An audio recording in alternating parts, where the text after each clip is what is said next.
Oh man, they got you doing that too, huh? Yeah, man, I gotta move out. I got a lot of shit over here. Yeah, me too. This is the last of it. They're finally letting me sit with the One Up Show guys. But I'm excited. You know, you were our intern first. You sat over here a long time ago. Good times. I got a lot of shit that needs to get moved. Why don't you? You're my intern for the rest of the day, Jay Fresh. Here. Your intern. But I mean, you know, I gotta like edit the show, and I mean, Castlevania whip. That's fine. You know. That's a really. I've had some really cool promo stuff. That whip looks very real. Meet me in my office, all right? All right. Damn it.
Alright, man. Hey. I got another box for you. What's up, Fresh? Hey. You can put it down there by the Pokemon Panini Maker. Okay. The Kakuto Chojin first aid kit. That'd be great. Sure. Alright.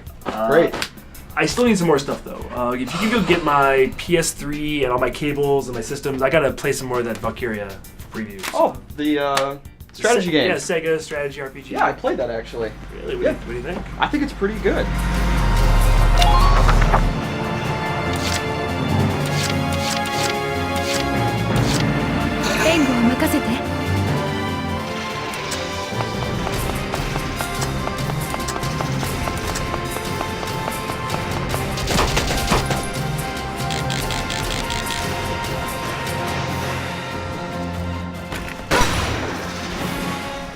Yeah, I went through this phase for like 3 years growing up where I played chess like every single day.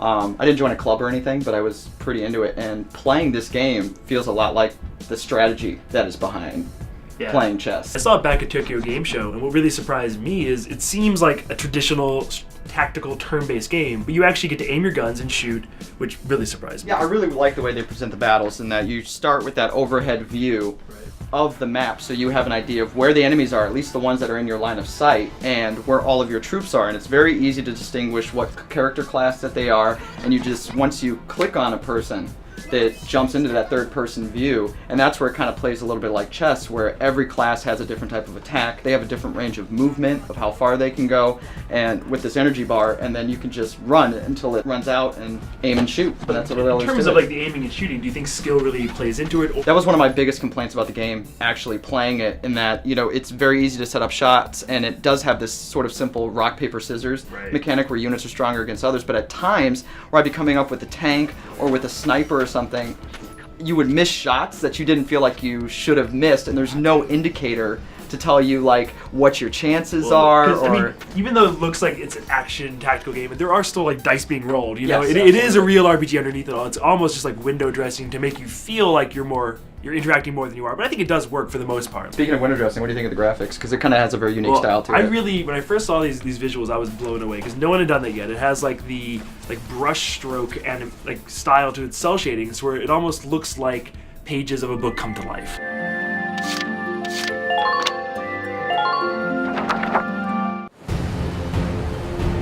バーゼル橋はランドグリーズへの街道が通る重要な地点。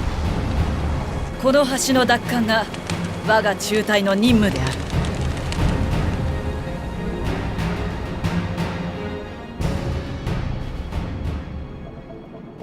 The engine I had read was actually called Canvas, which I think is really appropriate. And it kind of looks like a watercolor painting that's in motion. The color choices are really unique. Beautiful. It fits with like this Eastern European setting. Like, I love the character designs.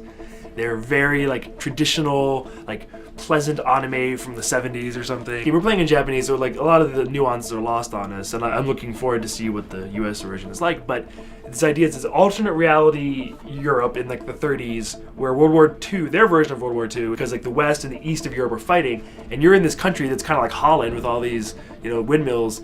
And you know that's where the war is erupting, so everyone gets drafted, including the girls. As a old school Sega RPG fan, I was really happy to see 2 characters from Skies of Arcadia, Absolutely. which is an amazing game, just like show up in this game. I mean, and it's not a big surprise since the director of this game was also the director of Skies of Arcadia. I actually forgot that you could recruit them, but when I was going through the list and I saw, you know, Vize's avatar with his, you know, eye patch and everything. But I'm curious, like as far as I am, it's still kind of holding my hand and, you know, it feels a little directed, but I have a feeling that later in the game it's going to open up more and be more customizable. Is that true? Yeah, it really does. Like every single battle you go into, you have a tank. That is your like core unit. It's the main character Welkin of the game that drives it, and that is the unit that you have to keep alive or the mission ends.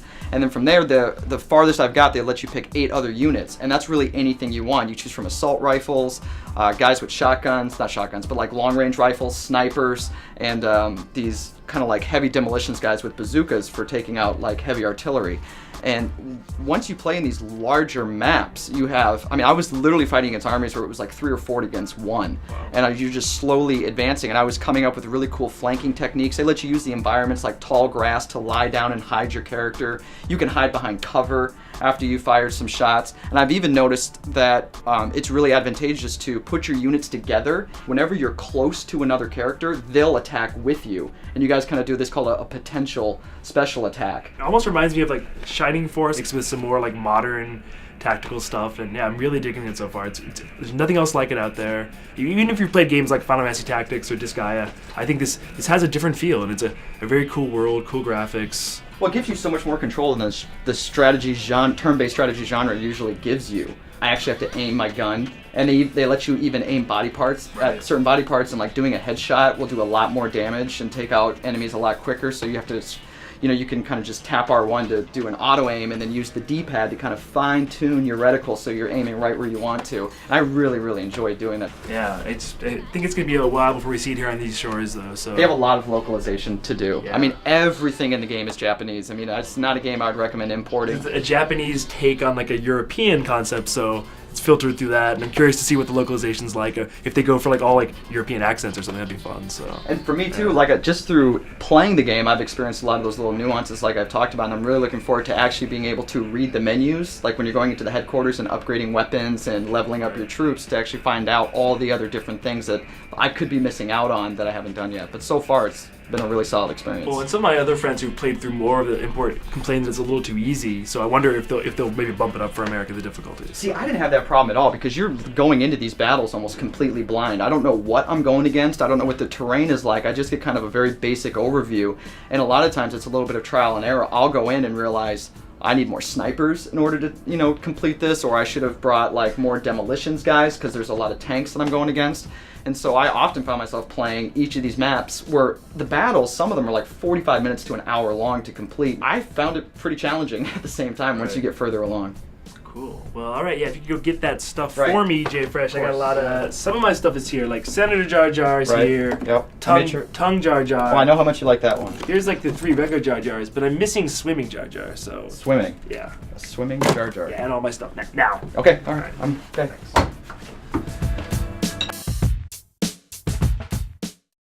So David Ellis ran off with our only copy of Boom Blox. I know, we gotta play something. So we gotta play something.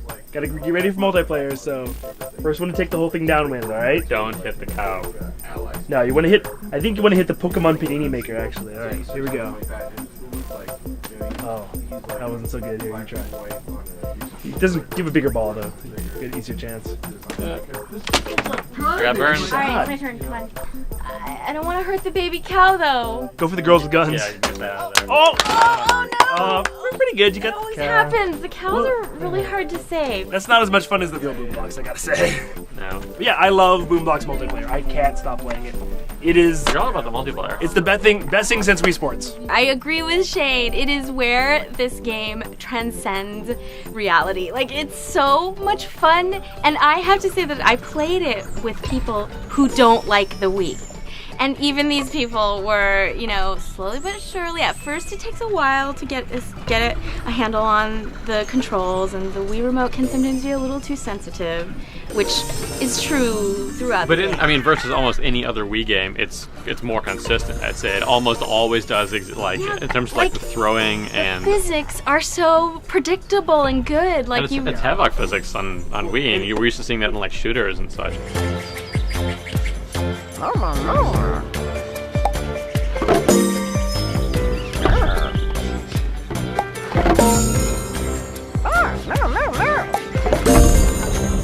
I think my favorite were the ones where you're toppling the towers or dismantling, because that's where you can almost set traps for your competition, because, you know, pulling out the one thing that you kind of hope and predict that it's gonna make their next move really suck and then set you up for a brilliant coup, you know, like that's something that is the real Jenga. The board game does really well, but I would say Boom Blox beats the real Jenga by far because it offers so much more. That's why I think I like the single player more, because it's more like methodic and you have time to like think these things through.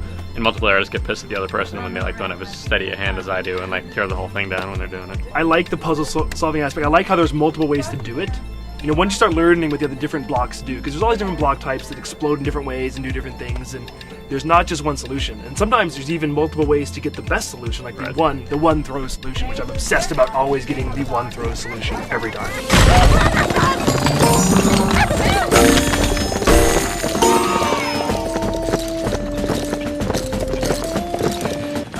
That's a rare game that inspires you to keep trying, even when you've gotten the bronze and then you get the silver.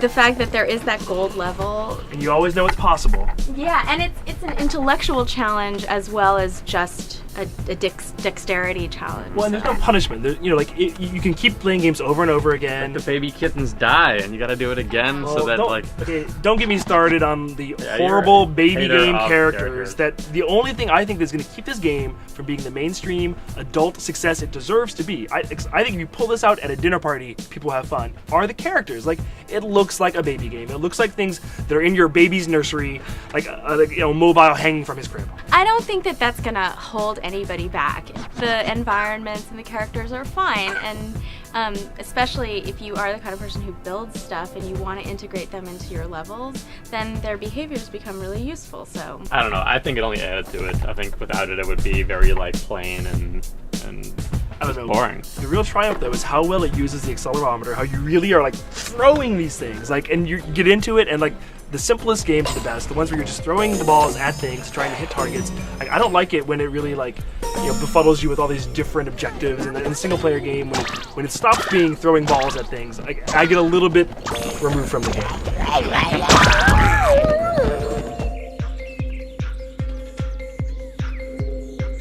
I wanted a custom soundtrack because it's such a good party game that you really will end up playing it for hours, and the music becomes extremely repetitive. You're right, multiplayer is so addictive. You want to keep playing again and again and again. Like, suddenly an hour's gone and the music never changes. What's really cool about the sound, though, at least in the edit mode, is you can set up blocks that have like different tones tied to them. So if you hit them, they like make a noise. You can set up a whole musical level if you want, which is cool.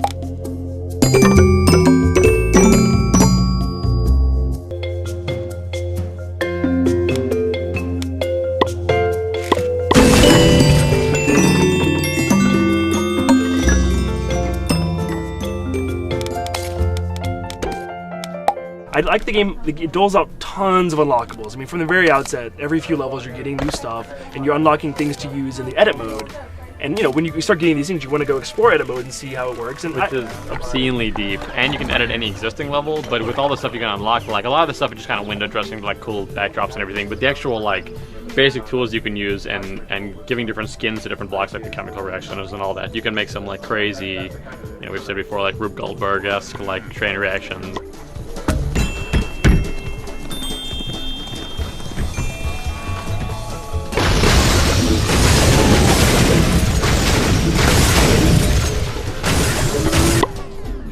Graphics outside of the characters are actually really good for Wii. They really thought about what looks good on Wii, and like, yeah, I never was upset by the graphics.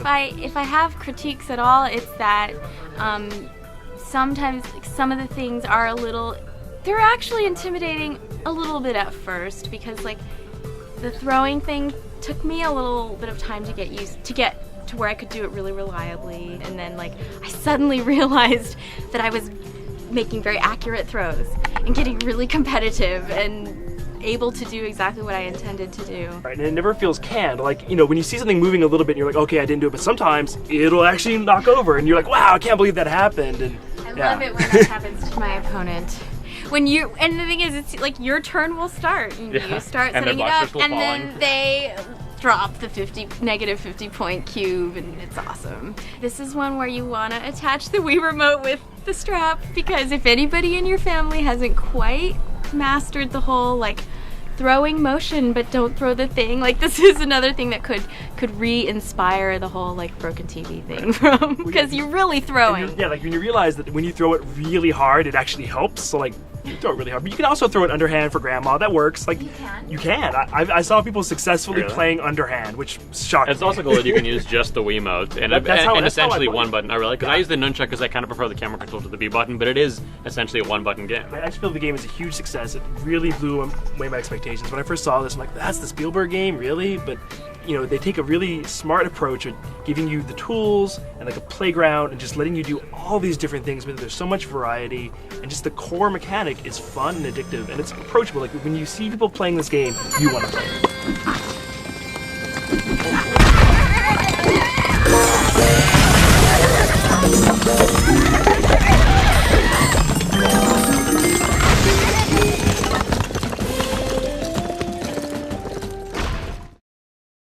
Got my new desk. New desk. New desk. Woohoo! I got a new desk. I'm gonna edit. It will be awesome. New desk. J Fresh. New desk. Did you all hear right. it? Awesome. Woohoo! Yes. New desk. Finally. Oh, it's glorious. It's beautiful. Man. Finally. Finally. Finally. Wait, start it back a little further My again. monitors. These bad boys plugged in. Well, the whites aren't blue enough, and that transition right there is about 3 frames too long. Yeah? Yeah. Okay. Sorry. Cool, thanks. Perfect, perfect, perfect. What's up, Fresh? Hey, what is this? I put that there. Don't worry about it. All right, you're the boss. Vote for Fitch, huh? Early and often. Early and often. So, you getting Okay. your new desk set up now? I love it. It's amazing. It is Sweet, absolutely amazing. sweet. I get 2 monitors. You know, it is looking a little sparse. You're gonna need to spruce it up, get some Yeah, action figures or something like Sure. that. I don't know, some posters. Sure. I mean, it's gonna take a while before your space looks anywhere near as awesome as my space. Oh, this is amazing. Crispin gave me this limited edition VHS copy created by Mark Borchardt of Coven. And I that's know you think awesome. it's called Coven, but it's Coven. Gotcha. Mark Borchardt 2000. That's awesome. Wow. Coven. Coven for the win. I have no idea who that is. Don't worry about it. Okay, that's it's cool. awesome. How's your piece coming? Honestly, I'm a little behind. Why? Shane has like commandeered me to be his intern for the week. He keeps telling me I have to move stuff to his office. He's right there. No, he's Hey, Ryan, have you seen Jay Fresh around anywhere? Yeah, no, I haven't seen him. He told me he was like helping you move stuff around or something like that. Yeah, that was earlier, and I even found my awesome State of Emergency promotional crowbar. That looks pretty real. Check it out. Yeah, but I want to show it to him, and I want some more help, so if you see him... Yeah, you know, I'll send him your way if I see him. Alright, man, thanks. He has a crowbar? Yeah, it looks pretty real. The guy's insane. I know. Anyway, you should probably get back to work on your piece. Yeah, Oh, I- he's coming back. What? Just kidding, he's not coming back. You're an asshole. I know.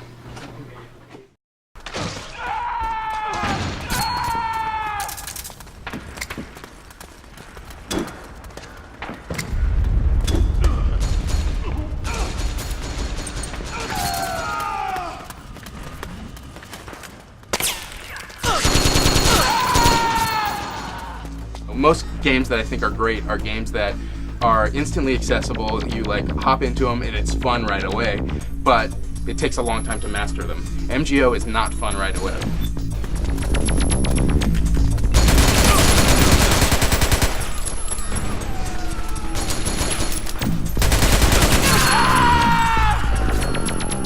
I just gotta say, the shooting isn't fun. Being a normal soldier and running around with my automatic machine gun weapons, you know, it doesn't do it. It doesn't do it for me at all. The first 2 games that we played I came over to Ryan like, man, I hate this. I'm really frustrated. So like Ryan was like, really? You were doing fucking awesome. I was like, what? Because I didn't even look at the score at the end, and I got second place. And like, you know, I had like 150 points, and the next person below me had 80 something points. And it was because all I was doing was spamming headshots. He thought he did bad, number one, and two, was not having a good time. That's a problem. That's a problem. I think there's some things that make it really frustrating that are probably directly related to it being a beta, like the lag. I'd be shooting somebody and then it was like, oh, well, he's still alive. Well, I better keep shooting. And all of a sudden, boom, he's dead with a headshot. Like, oh, I guess I did shoot him in the head. So it's really hard to tell, you know, whether or not I was actually hitting them. Right, that's never acceptable. No.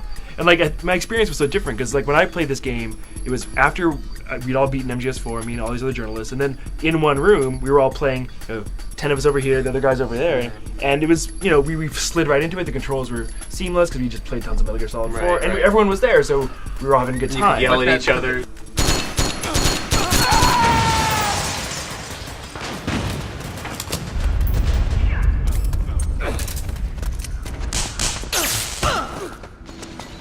When you were playing with all those editors and you guys were in a room and you could shout back to each other, let's do this, let's do that. Right. Like, where were the awesome gameplay moments for you there? Because I'm not finding them. They've given us some of the more advanced skills. So then if you have those skills and you can share them with everyone on your team, it really helps everyone out. To grab another guy, have someone who's hacking, to hack into him and be able to see where all his things are, be able to use their I know that you can do that, but I've never once seen anyone do it. As I said, it's kind of high-level shit. And like in a beta, people don't know what they're doing yet. And in a random pickup battle, you know, I just don't think that those scenarios, those high-level gameplay scenarios, are going to show up as often. And if they do, it's going to be for the elites. This is a game for the elites, because anybody who has Metal Gear Solid 4 can dabble in it, see if they like it, but if you're really going to stick with it and be someone who dedicates themselves to this, it's going to offer you a lot. And those players, those dedicated players, are going to reap the rewards from this.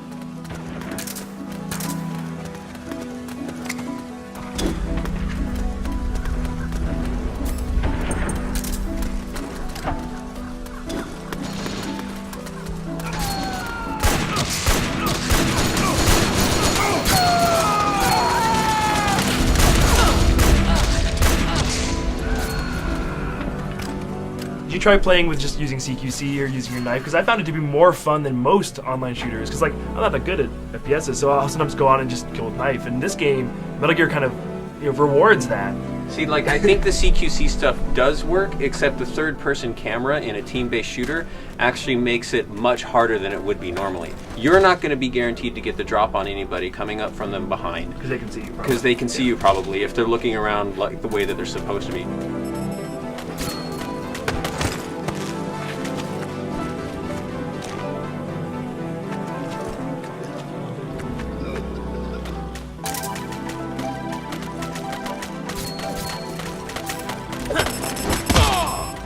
There are a lot of problems with this game that have already been solved. Like they're solved by shooters many, a long many time times, before. years ago. I think the problem with online shooters in general, Westerners look at this as each one is supposed to replace everything before it. Like, what's the next Halo? What's the next Doom? And like, this isn't part of that, you know, at all. I think that's actually a valid point.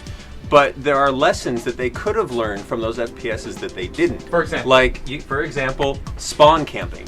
You can fucking spawn camp like a motherfucker Right. Well, in this fact, game. I would even argue this game like invites you to spawn camp and like do it in cruel ways, and that's- you can do things with magazines, and yeah, like there are a lot Spawn of. camping is not good game design. see, I'll agree. This game does open itself up to exploitative play. One of the things I didn't like about it is the auto aim, because in MGS4, one of the first things I did was turn auto aim off. Yeah. Like from the start, I don't want auto aim. In this game, you kind of have to use it sometimes. At first I thought that the gameplay was going to revolve around auto aim. If the enemy was close to you, you'd use auto aim. If they were at a distance, you'd use the manual aim. The game plays better when it's off all the time. If somebody's locked onto you, they're locked onto your chest. Your center is a bullet sponge. Like one shot to the head kills. Even if I'm up on a group of guys, all I do is like lay down the full automatic fire and wiggle back and forth in their head area, and it's a headshot every single time.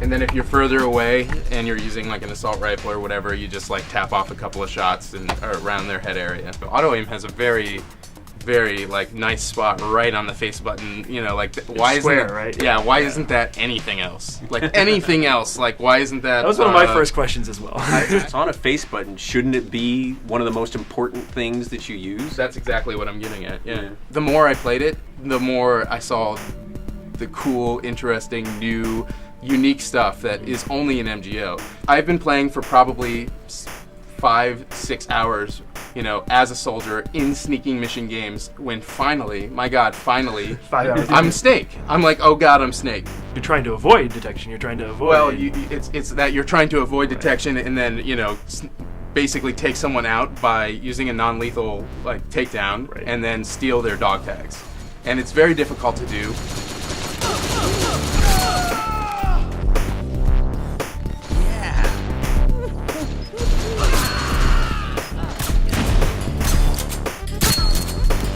The Octo Camo makes you basically invisible. You show up when you're coming in and out of invisibility as these kind of dithered dots on the screen, and those are visible. So if you're really smart and you've been playing a lot and you're looking around a corner and you see like, oh, some little bit of shimmers on the wall, you can take out Snake. But I mean, ordinarily, he's pretty hard I only to took him spot. out once in like the 10 games I played.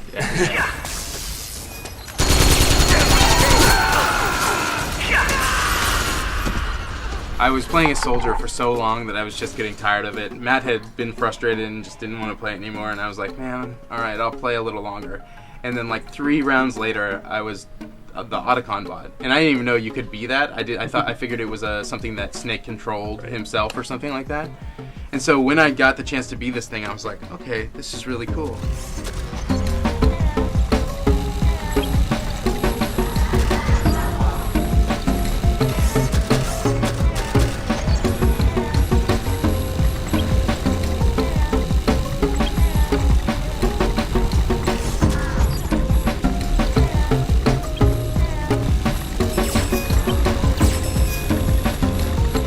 I just started rolling around the map, like shocking everyone, just rolling around. And by the time I knew it, I was like the highest scoring player on the team. And I was just like, wow, this is so fun and so awesome. And then like 3 seconds later, I got kicked from the server. And I was like, what? I couldn't possibly have been doing anything else. The only thing you can do as the Otacon bot is roll around, turn stealth, and shock people. And I guess I was just shocking people too well because they didn't want me on the server anymore. And that was the best I've ever done in the game, was like that one time I got kicked.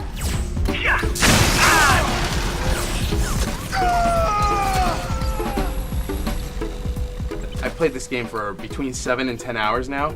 I've got to play as Snake one time. That's kind of really bad. One time. I've got to play as the Otacon bot twice. And those 3 matches have been awesome, and I really did enjoy the game. I think what they're trying to do is I think they're trying to map a lot of conventional FPS gameplay onto an unconventional interface, and it means that the traditional gameplay modes that they're trying to push don't function as well as they do in other games. Standard deathmatch in Metal Gear is only fun for a few minutes. It really, like, you know, it's not what the game is meant to be. Yeah. Right. You know, other bosses, other story characters will be available down the road with all of their abilities. When that shit's available and you can make these crazy, like, boss battles where it's like you versus these bosses in this certain arena, and you can really fuck with it, it's going to be amazing. The modes that play to Metal Gear's strengths are the best modes, and I hope that moving forward that's what they do. And another thing is, you know, there's a limited arsenal in this demo, and full MGS4 has over 75 fully customizable weapons that get really crazy, really creative, really insane. When all that's in the game, I think it'll make it more fun too.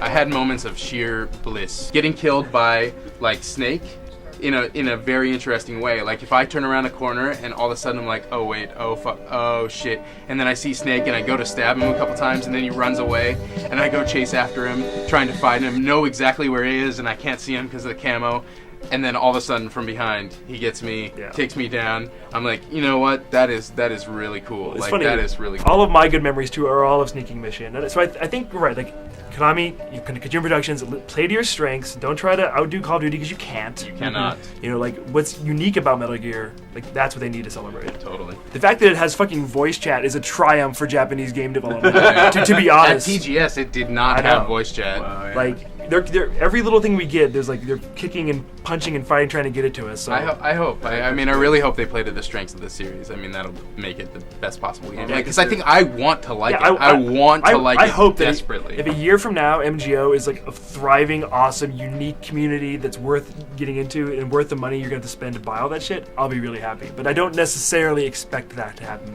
But even if it doesn't, MGS4, you know, it doesn't need it. The day MGS4 comes out, I tell everyone, don't even try playing MGO. Play Metal Gear Solid 4. Play that first. And then if you need more, go play MGO. Totally.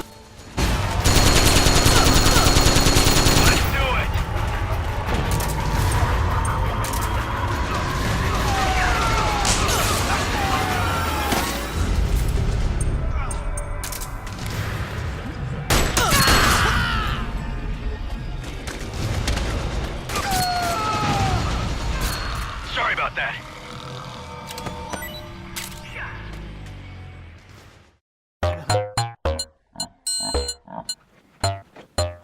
Beware of spoilers. I gotta see this. Oh, that's awful. Awful. God.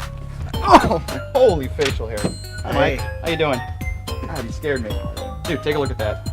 Seriously, take a peek.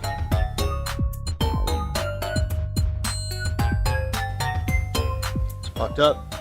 Yeah, that is. That's Fucked up. That's fucked up. Wow. Nice, guys. Good job. It's really starting to look like home. This guy knows what I'm talking about. Yeah. Yeah? Awesome, right? All right, man. Cut it with the sentimentality. It's one up north. We're re-erected. I'm excited. It's great. Well, it does look pretty good, It looks great. admittedly. But we got a lot of work to do. Just get back to work, buddy. Fine. Fine. What is with the mustaches, guys? Weirdos.